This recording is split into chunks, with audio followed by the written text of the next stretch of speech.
S Alam গ্রুপের প্রতিষ্ঠান S S power এক লিমিটেডকে বিশেষ সুবিধা দিয়েছে বাংলাদেশ ব্যাংক।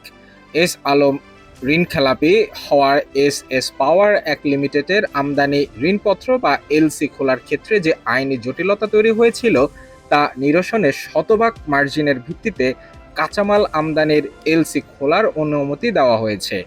এর ফলে প্রতিষ্ঠানটি কাঁচামাল আমদানির জন্য ঋণপত্র বা এলসি খুলতে পারবে। রোববার এই সংক্রান্ত একটি নির্দেশনা জারি করেছে বাংলাদেশ ব্যাংক।